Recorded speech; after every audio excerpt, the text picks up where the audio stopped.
Ah, what's up, guys? My name's Anthony, and for those of you that don't know, I'm doing a global triathlon, or what I call coast to coast. There's already enough videos on my channel for you guys to basically understand the entire thing, and with that being said, simplistically, it's a triathlon across the entire globe. Um, so for training, I decided to come out to Nepal and do some rock running, hiking, rucking, and roping. Uh, two major base camps near Mount Everest. These two base camps names are Pumori and Makalu. They're two of the more technical mountains. They're a little bit more dangerous than Everest, but for different reasons. They're more dangerous because there's actually no set ropes or lines or ladders or anything. Basically, they're solo mountains. They're not group mountains. They're not really mountains that require a guide. However, it's recommended, if that makes sense. So to train and to acclimatize for ruthless changes in temperature, altitude, and just environment in general, I decided to come out here because this is really the best training for me.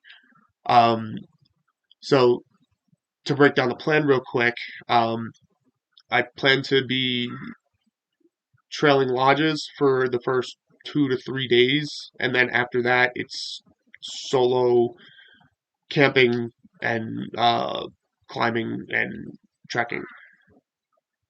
The trek itself is set to begin probably tomorrow or the next day. I would have liked to be a little bit further along the path, but I got sick and it's raining. And yesterday was 60 degrees and sunny, and today is 38 degrees and raining. So I'm gonna just hold off and wait for this rain to settle. Like I said, if I start a ruck at 3 a.m. and I go to 5 p.m., I could do close to 40 kilometers, given that the environment is safe enough for me to move at that speed. Uh, for the first 4 hours of tomorrow, that's not possible. However, when I get back on the proper pathways, it should be a little bit more scenic and routable, meaning that tomorrow I'm going to go to about 4,900 meters or 4,400 meters, and then it's back down to like 3,000. So, yes, I do lose in the beginning, but I gain a massive um, I get a massive increase in speed over the duration. So while no, I'm probably not going to be able to move too fast tomorrow, I should be able to get fairly along the pathway. Um,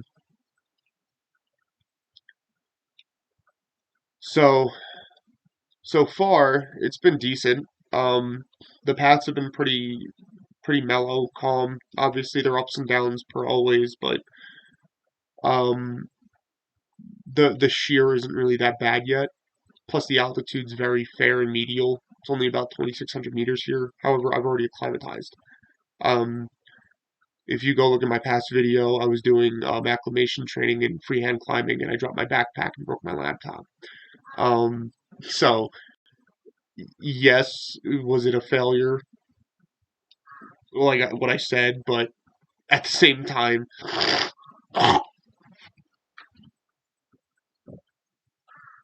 excuse me. Like I said, still sick.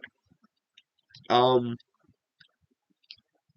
like I said, it's not out of the realm of possibility to move at that speed. I did 12 hours and I did 23 kilometers, and that was with a 3 hour pause because of rain. Now, I know what you're saying. Oh, you should be geared up for rain. Just because you're geared up for rain doesn't mean you should walk in it. It means that you should tolerate it long enough to get to safety. It's no different than a snowstorm. I don't know why people decide to walk in the rain. I don't know why people think it's a good idea. It's not. It's dangerous, especially out here. If you're not from this area, if you're not a guide, a porter, or an extremely advanced climber who lives in Nepal, you should not be doing anything in the rain. At this altitude, in this circumstance, it's extremely dangerous. That rain will carry you will carry that rain with you for weeks. And in an area where you're 15,000 plus feet above sea level, you will suffer it. You will suffer, regardless. Whether it's now or later, you will suffer. And that's what I'm trying to mitigate. And this is helping kind of open up my mind to understand, well, What if this happens during coast to coast? What if this happens while I'm swimming? What if this happens while I'm rowing? What if this happens while I'm rowing?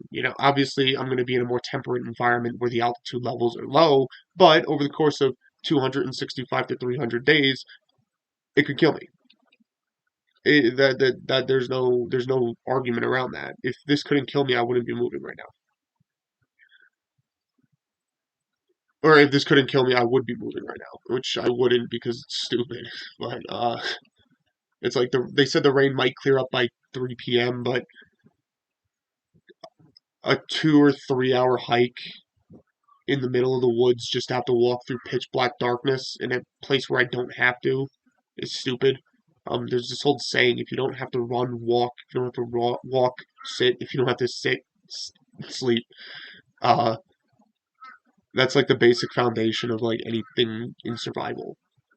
Do I look cool doing this? No, but do I care? No. It's not safe to do that. But anyway, the it's definitely tough scaling up these mountains. The weather's impossible to. It's not possible to read this. There's no weather system that can accurately measure this. The Himalaya has its own like weather magnetic field. Excuse me. Let me plug my charger in. If I can find out where I put it. Oh, it's right where I put it.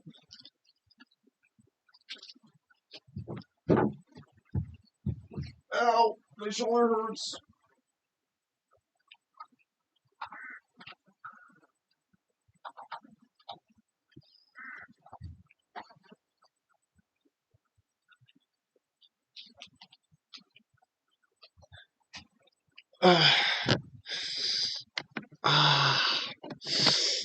It hurts. My shoulder's in so much pain. Um, like it always has been, but you charging? Yeah, you're not charging.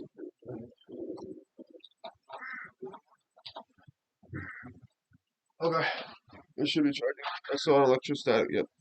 Okay, so because of the advanced altitude and the extreme change in pressure, there's actually no way for any satellite system to accurately measure the Himalaya. Uh, the larger mountains can pull pressure systems from these clouds, meaning that while it's supposed to be raining, it's not, and even in some circumstances, even the tree lines, the way the tree lines. Let me go back because this is a little confusing. I'm going to take my hat off too. Uh, so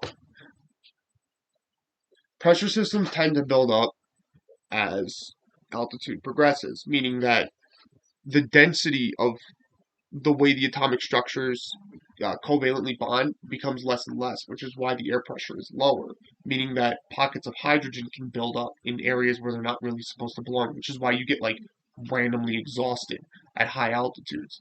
It has nothing to do with the low pressure. It has to do with the fact that these pressure systems are able to pull hydrogen atoms from the oxygen and build these gigantic pockets of gas that our bodies can't breathe. So we get exhausted really quick.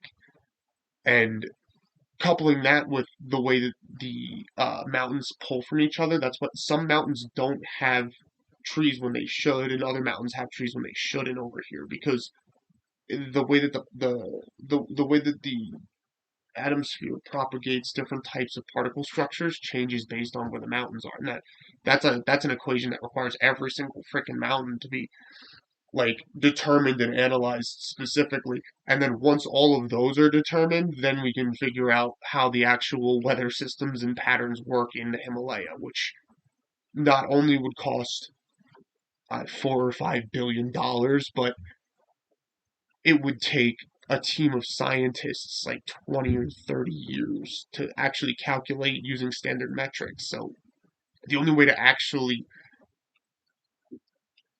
do this in our lifetime with like any measurable accountability would be to use like extreme high level satellite imagery to determine the growth rate of the trees near each specific mountain, and then use a multiple association vector to determine which mountain's doing this, which mountain's doing that, just to find out if it's gonna rain or not. But it's like if it's raining, you shouldn't be outside. Like it's one of those like weird things where it's like it's cool to know, it's cool to do, it's great for the next generation. But if you're in a survival situation or you're trying to put yourself in a survival situation, if it's raining, you're not moving. You don't move in these environments. It's just not how that works. And I, like I said, up here, most people will really only travel for 3 to 5 hours per day. Um, and at 3 to 5 hours per day, you have about 8 to 12 kilometers of coverage. At 12 to 15 hours, I have nearly quadruple that because of the route that I'm taking. So, yes, while I could say I have no idea what route I'm taking, I'm going to walk for 16 hours. I know exactly why I'm walking for 12 to 16 hours. It's so I can get near Gyokuri, so I can determine my azimuths. And if I need to stay for a day at a hotel to do that, then I can. But realistically, you don't need to be living in a camper. You don't need to be living in a tent to put yourself in a survival situation. My window's open. My room's cold, but I'm out of the elements. And that's the most important thing. And that's something that I'll always argue. Uh, if it's raining, stop. Bring a tarp with you. Throw the tarp over yourself and your gear, and just sit there and wait. It's not worth it. It just makes for a rough time for everybody, and that's not what anybody really should be doing. But uh, so tomorrow, I should be going through 2 or 3 different passes, a bridge, and hopefully I'll be able to make it to line of sight of some glaciers. So once I get to the glaciers, I can start camping. Am I gonna need more food? No.